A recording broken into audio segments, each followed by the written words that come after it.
Hello and welcome to Katrinas Creations. This is episode 421. And the first thing I will do is tell you a little bit about what I am wearing. I'll show it up close for you.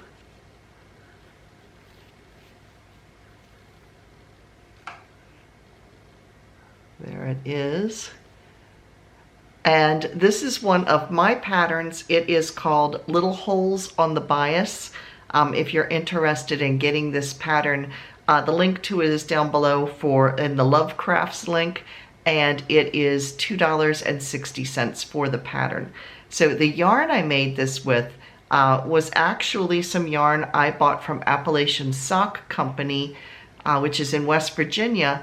The owner is Kim Garver, and Kim Brame and I, the two of us do our craft fairs together. She and I went down to the other Kim's, Appalachian Sock Company, a few years ago. In fact, it's hard to believe it was like 5 years ago that the two of us went down there, and we got to play with the sock machines because she does, she uses the crank sock machines and makes like vintage socks or regular socks, whatever that you would like. But anyway, she also dyes yarn, and this was some of the yarn that I bought from her. If you want to see that video, because we actually did film when the two of us went down there, I will put a link right here if you'd like to go check that out. Like I said, it was 6 years ago or 5 years ago when we went down there. It was 2019, but it was like in the fall. So yeah, hard to believe it was that long ago. It's hard to believe Kim and I have known each other that long, but yeah, we had a lot of fun when we went. So if you want to check this out, the pattern or the field trip that the two of us went on, you can do that. So I've been busy this week. I have several finished objects. So the first thing, this was an object actually that I finished last spring, and I reworked it a little bit. This was done with hedgehog fiber, and it was done with 3 skeins, and it's graduated skeins, so you can see. I don't remember what the name of this pattern was, but every time I wore this, it drove me crazy because the neck was so wide this way that it would show my straps, and I really didn't like that. So this was knit from the top down, so I had to literally cut in here and then unravel upwards, and then I re-knit it and gathered it in more with some more decreases as I went. You can kind of see the decreases in here a little bit, but now it will fit at the neck a lot better. So I did that. That took me a little bit of time just unpicking all those stitches. Then I also finished my crocheted sweater. So let me show you how I did the ending to this. It's not a shell stitch. I kind of looked at a picture and then modified it to make it look whatever I wanted it to look like. See if I can hold this up so you can see it. It's almost like a granny stitch. There's a loop here with 2 clusters of 3 with chain 2 in between, and then when I came through the next time, I did the same thing into this center chain, and then they are joined in between. So that is what the hem looks like, and I did the same thing on the sleeves. So here you can see it on the sleeves. And then the neckline I just left plain. I started to do the same thing, but I was afraid it'd be too bunchy around my neck. So here is what the final product looks like.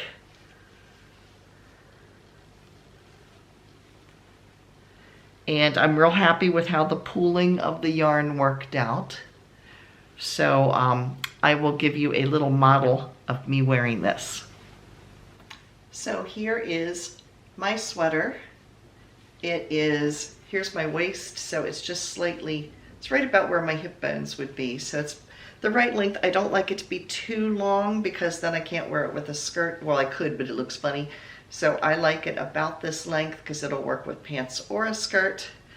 And here you can see the sleeves with the detailing on it and the neckline.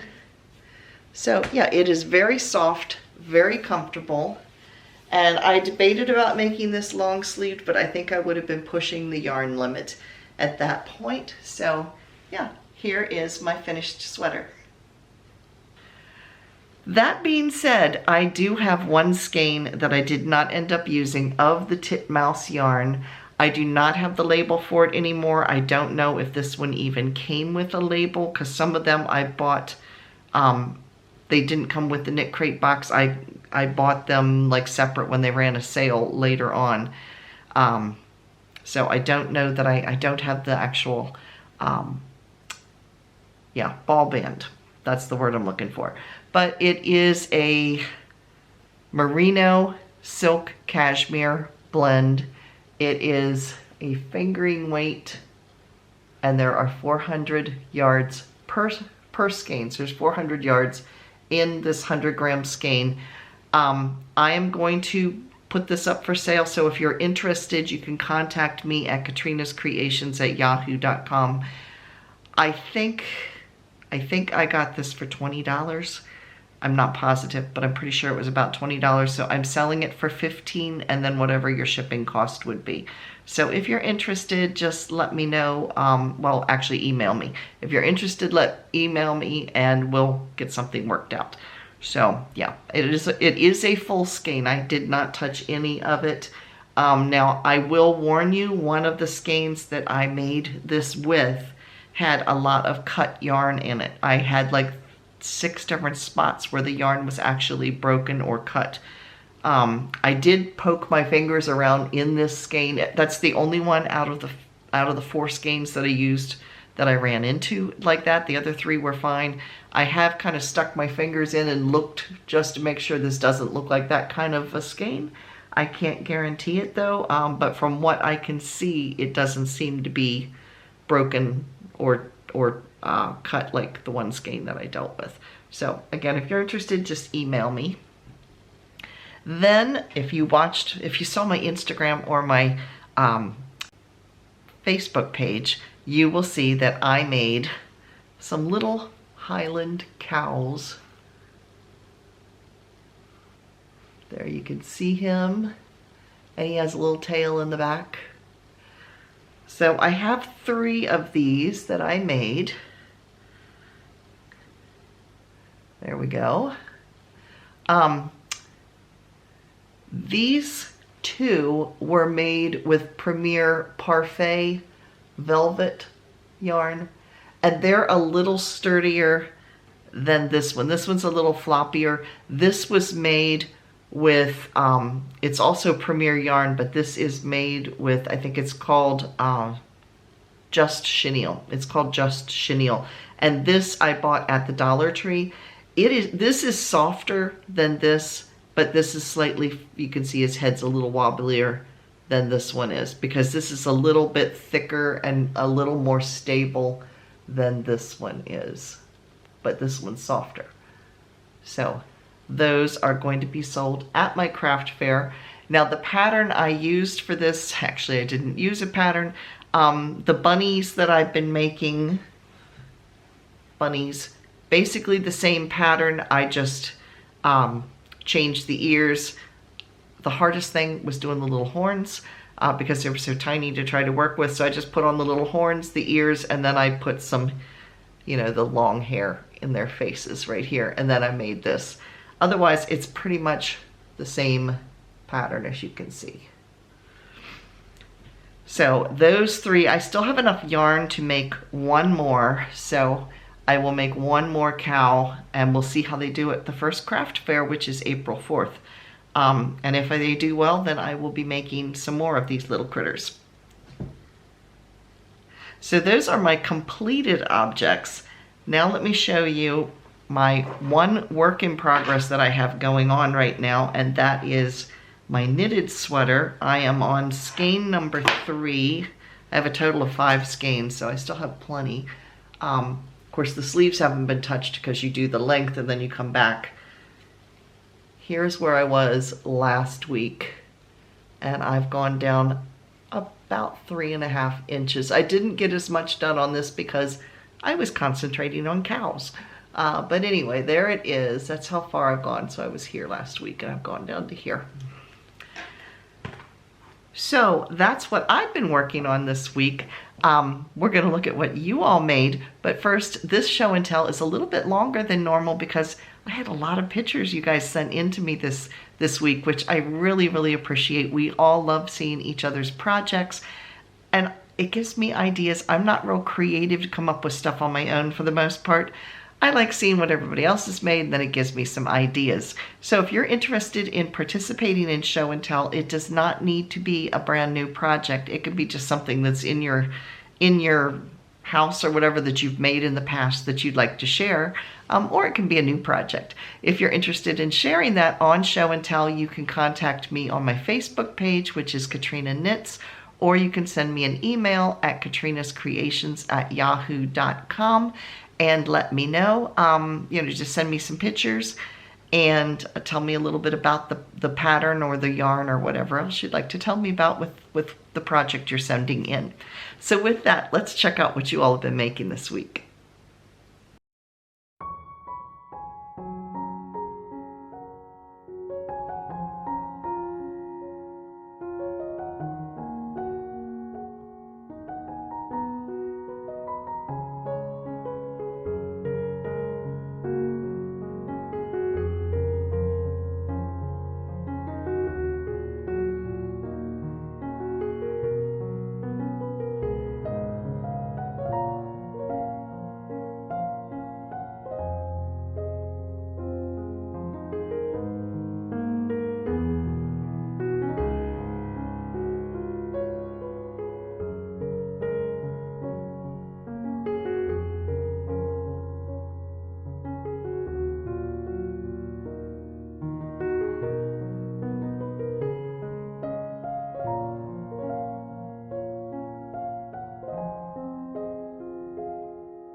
So if you missed Friday's video, it was something a little different. It was a trip Dave and I went on. We went to Barre, Vermont to the Rock of Ages granite quarry, which supplies granite to be carved into headstones for graveyards/cemeteries, or monuments, some of our memorial buildings and stuff down in DC, things like that. Yeah, so it was just a little different, and I filmed it with slides that it was way before I had a YouTube channel. So if you want to check it out, if you missed that, and you want to see something that's just kind of interesting and a little bit of pictures of New Hampshire as well, you can click the link right here. That will take you over to it. So this Friday's video is going to be, I have no idea. I've got some ideas tossing around in my head. I am going to be sorting through in the upcoming future. I am going to be weeding through some of my yarn again and doing a yarn sale, but I'm not sure at this point what Friday's video is going to be. I have a couple of different ideas, so you'll just have to be surprised and tune in on Friday to see what I ended up with. So what am I reading? Last week I started another book. It's in the Donut Shop Mystery series, which is by Jessica Beck. None of her books are audio, like online audio books, which are what I prefer because I like to be able to knit and crochet while I'm listening to a book. But all of hers are either the physical book or they are e-books, which have to be read on your phone or your computer. So I couldn't do that while I was doing all the crocheting because I couldn't look up and down the whole time. I can knit without watching, so that's what I did. Once when I was working on this sweater, I was reading at the same time. So I'm about halfway through the book. The one I am reading is called Lemon Larceny, and I'm sure at the end of the book there's going to be a recipe for lemon-filled donuts because she's talked about them. The basic premise of the mystery series is there is the main character named Suzanne. She owns a donut shop in a small town in North Carolina, and she solves mysteries. And this one's been really interesting because she and her mother, the mother's sister has recently passed away, and they think it's under suspicious circumstances because the woman thought that someone was setting out to kill her, and it was some people she had considered her friends. So sure enough, she has died, and now they are suspecting that there was foul play afoot. So mom and daughter have to stay, part of the will, they have to stay for 3 days at this old Victorian house where this aunt lived and try to solve her murder. So it's been interesting, and it's like a spooky house up in the attic. And people keep trying to break into the house and they don't know who the culprit is. So they're trying to narrow down the suspects. So it's been really good so far. I've read quite a bit in this series because I think there's like 50 or 60 books in the series, and I think I'm about a third of the way through. So again, that is the Donut Shop Mysteries by Jessica Beck. Now it's time for... Now, in our Come and Get It section today, I don't have that many sales. There's not too much going on, but I will let you know what I know about. So the first one is Knit Picks. Knit Picks is having their spring sale, so it is 40% off of all of their cotton yarns. The sale ends Monday, the 24th of March. You don't need a coupon code or anything. Prices have already been marked down. Lion Brand. They have 30% off of select yarns, and that ends at 9 a.m. on Monday, the 24th of March also. Lovecrafts, in their clearance section, they are offering up to 70% off. And then last is Jimmy Beans. Now, Jimmy Beans wools, currently in their sale section, they have lots of stuff on sale for fairly reasonable prices, but this one was especially good. They have Cascade 220 yarn, which is a superwash merino. It's a sport weight. Now these are one-of-a-kind mystery skeins. So you order it, you don't know what color you're getting or anything. They're just one-of-a-kind yarns. But they're perfect. They're 136 yards. So they're perfect for doing like socks, for doing a hat, a cowl, anything like that. Anyway, the sale is they are $4.05, which is a really odd number. But anyway, they are $4.05. And Cascade yarns are nice yarns. So yeah. Cascade 220 Sport Weight Superwash, one-of-a-kind mystery skeins for $4.05 each. And like I said, they are 136 yards per skein. So those are the sales that I know about. If there's any others that pop up this week, I will put a short little video out, which are, yeah, the writing is always black on a yellow background. If you see that, you know that it's a yarn sale that I'm going to be talking about. So that is it for today's video. Thank you so much for watching, and I will see you again on Friday with whatever I end up coming up with. Thanks for watching. Bye, everybody.